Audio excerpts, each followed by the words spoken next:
Hi, welcome to the Drama Free Living Podcast. It's Dennis and Lisa McIntee, and we're here. It's Christmas time, so Merry Christmas. And one thing we want to do, if you haven't heard, we've been talking about the last 3 podcasts, and this is the final one, is the Merry Christmas Holiday bundle, holiday yeah, emotionally intelligent bundle. We've got a course that we created, emotionally intelligent, how to be less reactive and more interactive with your teams, with yourself, with your family.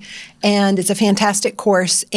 But for the holidays, we are throwing in a couple extras just for Merry Christmas for free. It's our gift to you, and it's drama-free relationships and drama-free productivity.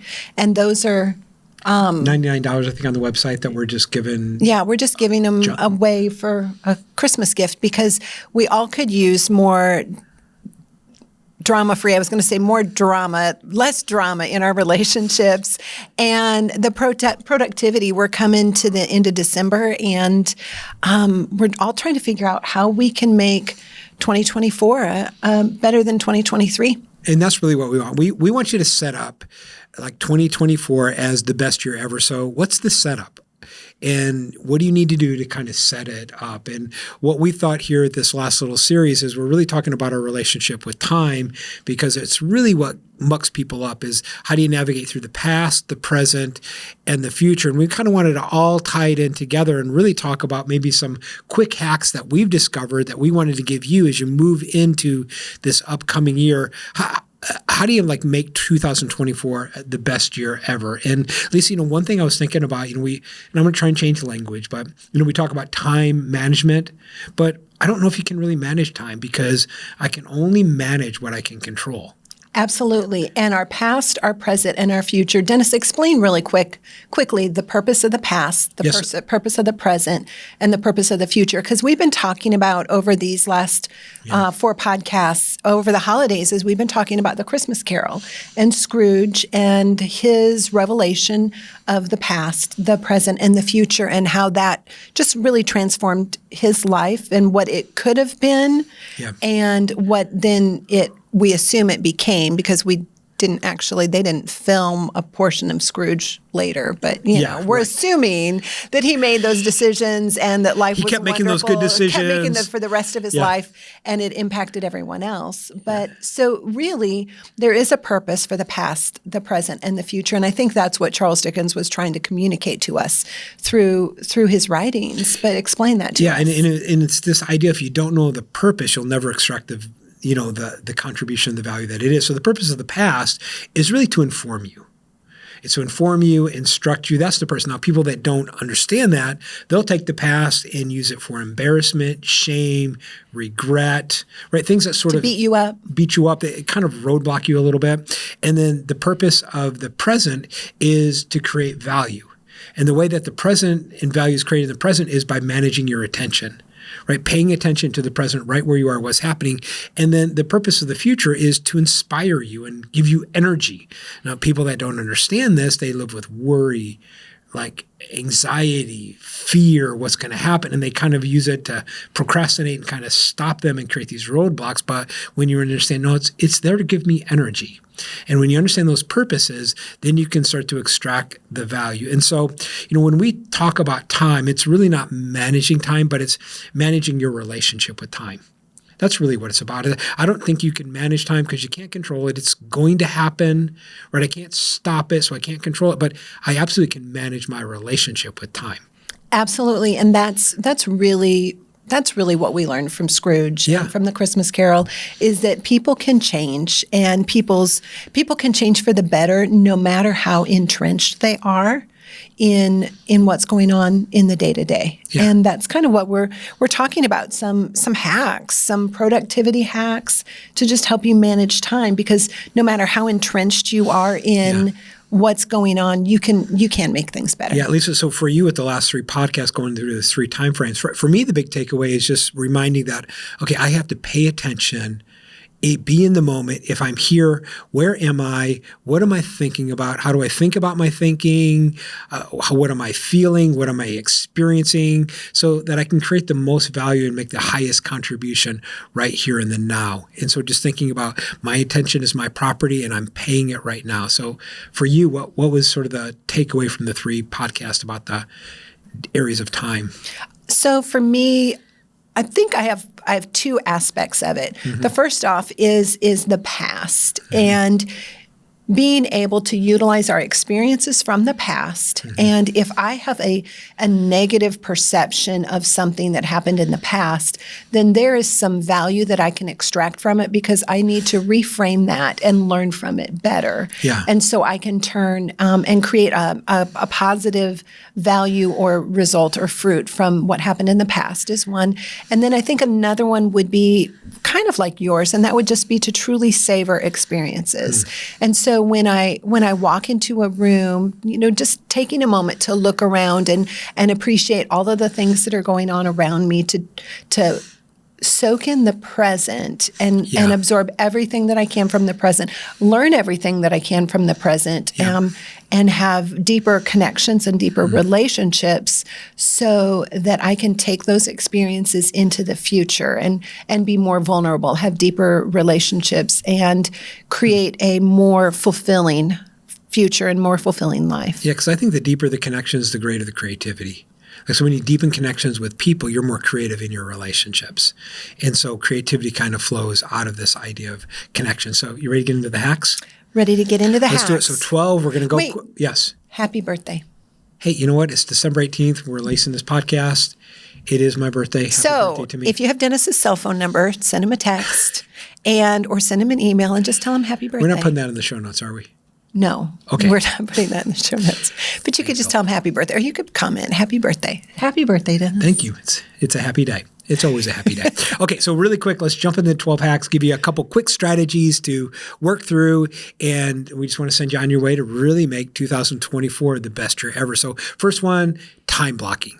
Now, I'm sure you have thought about this, right, where you really allow specific blocks of time for certain tasks, but I want to maybe give some other strategies that people don't think about, and this is this idea of setting boundaries. As you time block, right, respect the boundaries of your time blocks, because I think the greater the boundary, the greater the freedom. Freedom lives inside of boundaries.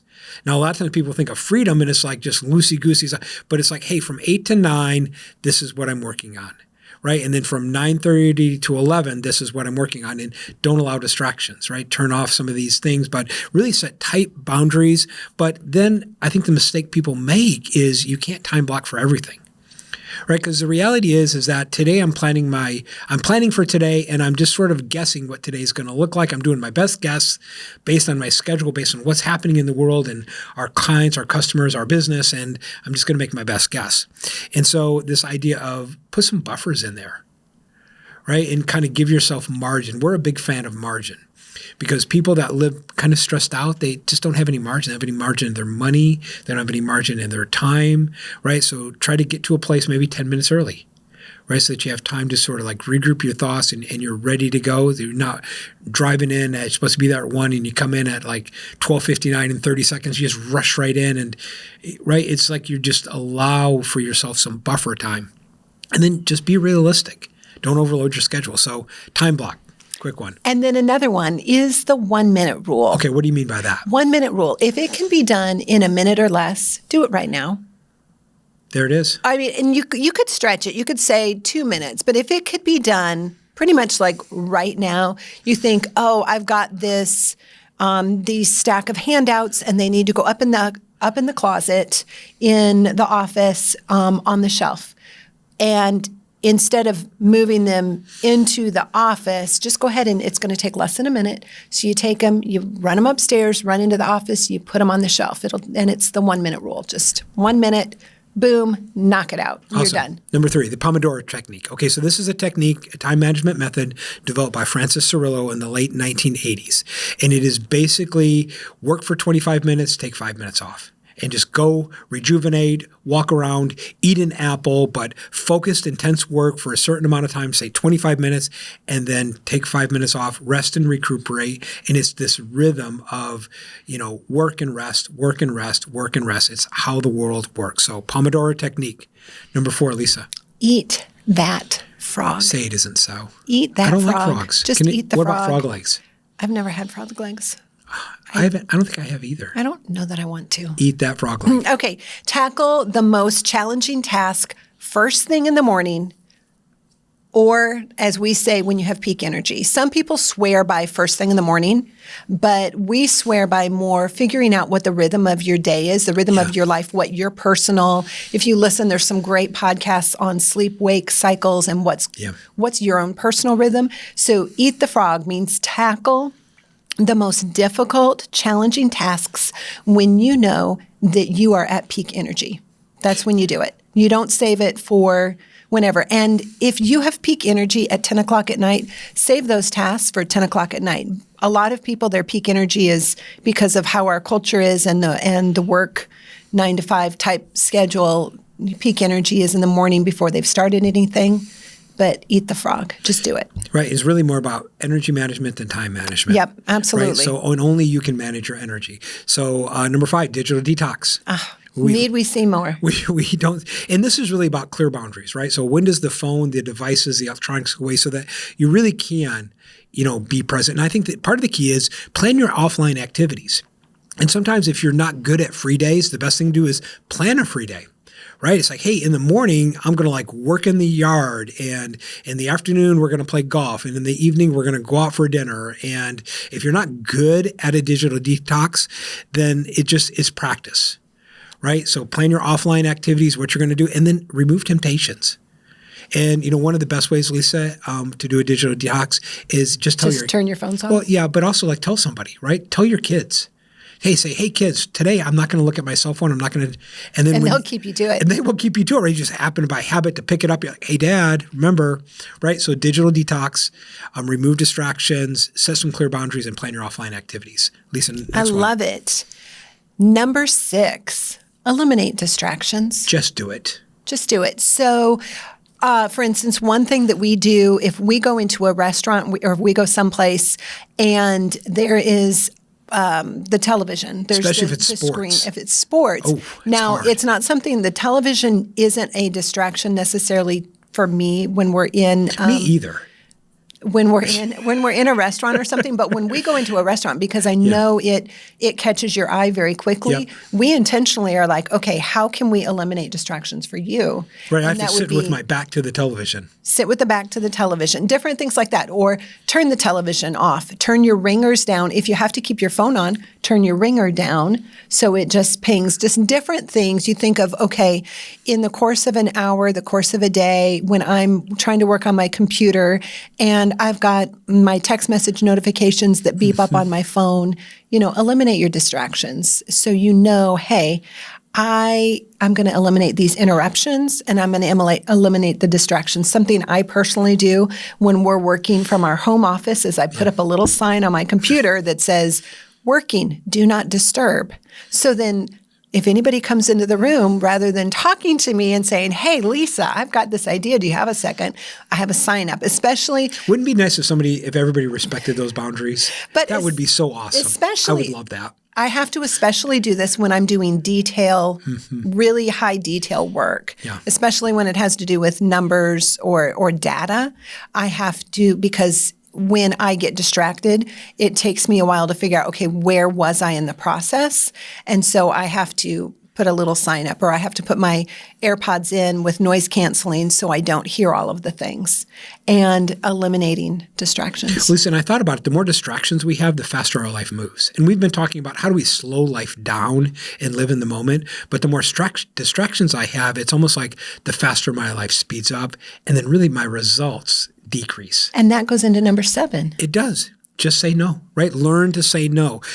And a lot of times we overcommit. And a lot of different reasons. We're afraid of disappointing other people. And then we end up living somebody else's life, right? I make a commitment, and most of the messes in my life is typically when I make a commitment, but I may have an obligation, and I don't really have the energy to fulfill it, and then it just creates a mess. So, guilt and, obligation, feeling obligated, and then really just overcommitment, because you can't do everything.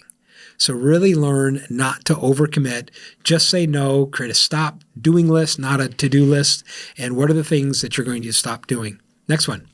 The next one, number 8, batch similar tasks. Okay. So if you've got certain tasks that are similar, it could be on the computer and they're related. You want to kind of batch those together because they're all related on the computer. Maybe they're all data-driven rather than creative-driven. And because when you try to switch from the creative brain to the data brain, it's a little harder. Or it could be where you're at. It could be running to, you've got to run and pick this up and that up and these different things. And it's just batching them together. So you're not home, oh, I've got to go run out and do this. And then you come back, oh, I've got to run out and do this. Sometimes we do that intentionally because we just want a reason to stop doing what we're doing, but it's truly a distraction. And so when we batch similar tasks, things that kind of we can group together, it minimizes our context switching. Well, Lisa, and we teach this with the Roundtable participants, and this is a big part of the Roundtable coaching program, where we talk about what are your front stage activities and your backstage activities, and your offstage activities, and learning to batch those different activities. It is a productivity maximizer. So we'll put information in the show notes about the Leadership Roundtable. We're getting ready to launch a new group, so if that's something that you would really find helpful, it's going to be there in the show notes, but we really go into detail and really have a coaching program along that. But it's a good point. And then what's the next one? Number 9. Yeah. Single tasking. So single tasking is really focusing on one task at a time. Right? Which is similar to batching similar tasks, but different. Well, and it's almost like you don't try to multitask, you just single task. And this is really about, because you have to, if you're going to do deep work, right, the work that takes a lot of thought. You put up your do not disturb, I'm working sign. Right. And you really kind of embrace this mental preparation. Okay, I'm going to go into this deep work, especially like say you're on a front stage activity and you've already blocked for it, then just single task on it. And I think the key here is quality over quantity. And that is a huge productivity tip. A lot of times we think productivity, I'm just busy, and got all this quantity, but what's the quality? Because we would rather produce one quality project than 10 sort of a lot of quantity but not quite good products. And so what is like the really quality thing you're going after, and focus on quality over quantity, and you really see your results increase. Well, and with single tasking, it decreases mistakes and also increases creativity. Yeah, awesome. So number 10 is take regular breaks. I don't do very well at this because I get zoned in, and I will go for hours, and really after a while, my concentration kind of lowers. My rear end gets tired, or my feet get tired if I'm standing, and I start to get distracted. But having the opportunity, like a lunch break, especially if you remote work, it's like, okay, lunch break, or after an hour, set a timer after an hour, and the timer goes off, and you just stand up and you give yourself a 15-minute break. Because take regular breaks, short breaks. They can refresh your mood, and then they also boost your productivity, and they kind of get you reset. It's almost like refresh that energy. But you can do short breaks either by time frame, or you can do them by task.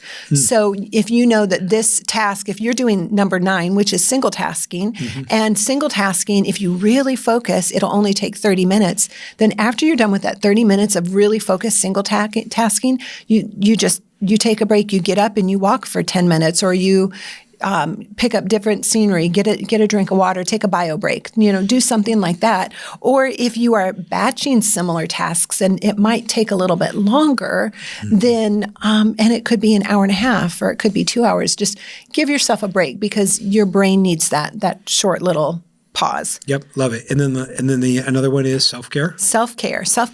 Prioritize your well-being. So that is along the line of, taking breaks, but it's like exercise, sleep. When you're taking your lunch break, go on a walk and get something to eat, but choose high protein, low carb, not high sugar. Choose things that are going to give you energy, some quality fats, some water, maybe some electrolytes that are going to add hydration to your water. Work on your sleep schedule. Because you're really the best expert on you, and this whole idea of like what you do flows out of who you are, which is why self-care is really important. Because if you're not sleeping well, it's going to show up during the day. It's going to show up in your productivity. It's going to show up in your relationships. If you're not eating well, it will show up. Right? You go, I don't have a lot of energy. Well, that's because you had a lot of sugar this morning. Right? All you had was sugar in the morning, and you wonder your why. Your waffles with syrup. Right. And then you wonder why at 11 o'clock you're crashing, and you're like, I'm just not very productive, or I'm not really engaged in my relationships. My mind is wandering. Well, yeah, because you're not feeding your brain. Or something that happens with us because we do intermittent fasting is that I start to not be able to focus, and I'm thinking, oh, shoot, it's because I need to eat. And I need to make sure that I put some protein in there, and I need to make sure that I'm drinking water because I'm not focusing. But the thing about it is there's all these studies, and they say this is what you need to do, and studies show that you have to have this much sleep. That's great, and you can use that as guidelines, but test all of those things out. Test your sleeping, test what kind of exercise you're doing, test what you're putting in your body, test if you need to get outside and get fresh air, or if you need to go outside and ground, or different things like that. Just test them and find out, okay, this is how this affects my body, and this is how this affects my concentration. Yeah, Lisa, we kind of really love this subject because we're kind of like biohackers, and we're always studying. We like to think we are. We're we always learning, right, and studying. But the whole idea is that you're the best expert on you. And so you. So you look at your past experiences, and then you continue to refine. Mm-hmm. And it kind of comes to our last point is the last hack is review and reflect. Regularly assess your progress, assess where you need to make adjustments. And you want to learn and grow. We've offered the learning matrix in times past where you can really learn and assess. And then also for your emotional processing. We have the trigger identifier where you can look back and go, hey, this triggered me. And then how do I walk it out so that I get learning from that trigger? I just don't experience that emotion. Because it's like, man, you don't want to experience an emotion without the learning. I mean, right? How many times we have an emotional experience that's not pleasant, but we don't get the learning from it. So if it's going to be unpleasant, man, I better get the learning. And then really being able to pull out, like, what is the purpose? Because, when I can reflect and kind of affirm, the meaning and the purpose, it gives me this sense of direction and fulfillment. So 12 quick hacks, what to do in your relationship with time. At least I'm thinking about, like, my big takeaway is really this whole idea of the 1 minute rule. Mm-hmm. Because what I realize as we're talking about this is I have a parking lot on Trello where as I have a thought, I just write it down. And I have just list. But Lisa, there's quite a few of them that really just take 1 minute. And if I go, I got to send that email. Well, what if instead of just writing down to send an email, I'm like, why don't I just take the extra 30 seconds and actually do it? Hey, send a text to blank. Well, why don't I just take that time right then? It's only going to take me a minute. Instead of having 1,000 things on my parking lot, I might only have 500. Right. But I think this 1 minute rule, it really kind of helped me from procrastinating. So that's a hack that I'm going to start to incorporate. But for you, what kind of hit your brain is like a big takeaway, big aha? I like that 1 minute rule for you. The takeaway you need to have, right? How many times do we do this in a training? Oh, they need to hear this. Oh my gosh, they totally need this, right? No, I need to be better at taking regular breaks. Because I just get zoned in. It takes me a while to zone in, but when I do zone in, I am so in it. And then I'm not caring for myself well because I'm so zoned in, and I need to come up for air. Yeah, that's really good. So, Lisa, this has been fantastic. The whole idea of not managing time, but really managing our relationship with time so that life starts to slow down and our growth starts to increase. But it can actually start with first slowing down time. So part of this idea is that we're going to offer for Merry Christmas the Emotionally Intelligence Bundle. So you get the course with over 30 lessons of how to manage through the roadblocks roadblocks and some of the emotional constraints so that you really transform your life and become the leader you were designed to be. And then we're throwing in drama-free relationships so that you really become the person that is not triggered, right? Even though crazy Uncle George does crazy things, it doesn't have to trigger you because you can manage yourself. You can live with more peace and more creativity, and then drama-free productivity, where you can actually learn some of these hacks that'll really help you know how to manage your relationship that with time so that you live life more fulfilled, right? You have this peace and joy in the journey. It's not that you're not going to have tough things and things you have to overcome, but what do you do with them? And how do you not let them stop you? So we're offering that in the bundle as our Merry Christmas gift to you. Lisa, any last parting thoughts? It's all about your relationship with time and examining your relationship with the past, and then embracing your present, and then making positive changes for the future, because that's what will truly give us a happy, satisfied, fulfilling life and be productive in the process. Awesome. So thanks for listening. We'll see you next time on the Drama Free Living Podcast.